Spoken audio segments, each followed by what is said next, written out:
how to go from 3 months to 4.5 months as an exercise, how to go from 4.5 months to 5 months as an exercise in itself, how to go from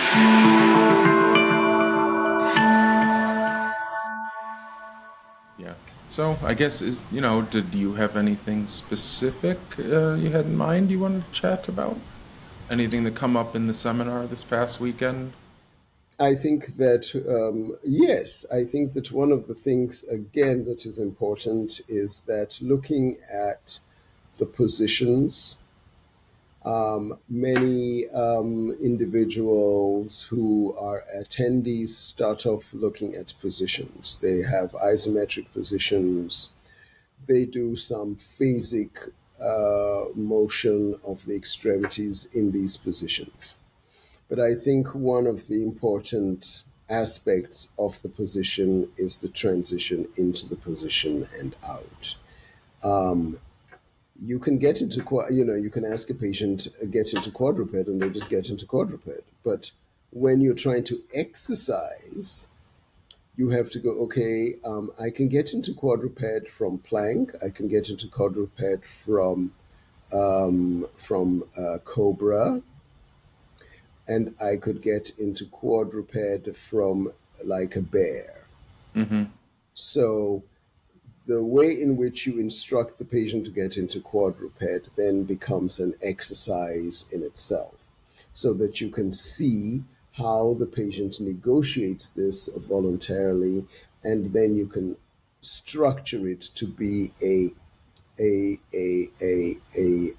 limited and defined movement pattern, so that you can analyze it and you can have a repeatable, accessible format Yeah. that you can use as an exercise or for assessment. So I think that one of the things we tried to stress this weekend in B was transitions and variety of movements that belong to the position. Because sometimes what happens is that with the new divisions of undifferentiated A course positions and differentiated B course positions, there is no time for the attendee to experience the transitions, because the transitions go between exactly those two groups. Yeah. And so how to go from 3 months to 4.5 months as an exercise, how to go from 4.5 months to 5 months as an exercise in itself, how to go from 5 months to plank 6 months, and so on, becomes its own exercise. So I think, when you're on your back and you roll, it kind of flows. But when you're on your stomach, it is kind of staccato. Mm-hmm. We don't usually stress the difference in positions between the prone transitions as much as we stress the transitions in supine, because you're rolling, you are turning, and it looks much more dynamic. Much more dynamic. Yeah. Yeah.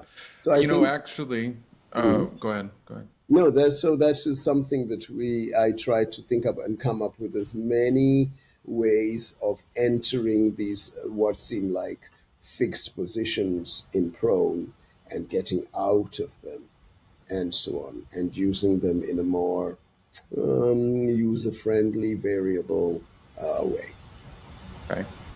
This kind of the pediatric course that I taught this past weekend kind of get into that a bit in terms of the actual teaching of it, Mm-hmm. and then what I was having them do in terms of after we talked about it and I demonstrated. And it was you take the DNS course, the initial clinical courses, or any of the initial courses, and you come away with 4 exercise positions. Mm-hmm. It's exactly what you said. They're static isometric positions, and at most the variability or what you can do from them would be, phasic function of an extremity against resistance.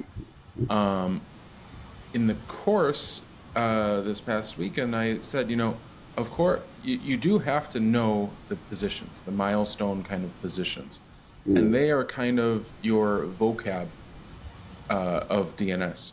It is the vocab that you do need to understand. I need to know what low oblique sit looks like. I need to know where the support points are, and things like that. But the deeper understanding comes from, can you explain the actual developmental flow or transition from one position to the other? So after, giving the lecture on ontogenesis and showing the basic positions, it was me separating them into groups. Because I believe Martina had done this with us a couple times in pediatric courses, where it was, you two go over there and work out what development from 0 to 7 months looks like in supine, undifferentiated. I'm going to come back in 10 minutes and you're going to show the rest of the class what it looks like to go from newborn to 7 month in supine. And then this group over here, you're going to do prone 0 to 7 months, undifferentiated. Work it out. If you have any questions, I'll come by, but you're going to now show us the flow or the transition from 0 to 7 months and so on. And it was, oblique sitting and to bear and things like that. And I tried to just stress that DNS is not just simply a set of 6 positions. It is there's a much more fundamental aspect of understanding the transition between each position, either going forward or going backward. Understanding, number one, even being able to classify these things as, is this an undifferentiated position versus a differentiated position? What does that mean? And then what type of pattern of muscle pull are you actually using? Those are vocab words that get thrown around, ipsilateral pattern, things like that, but not necessarily putting it together with the transition from one position to the other and how to transfer weight. Of course, that's vitally important.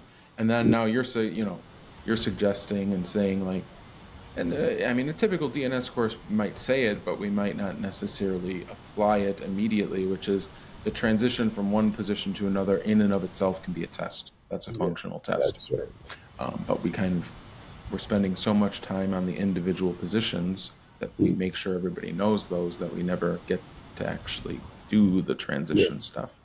And I think that, again, time must be set by to do the actual plan movement pattern, so that people can get to be familiar with knowing, because, you can always tell somebody that the definition of the phasic of stepping forward limb is in your notes, and, it's on slide this and that.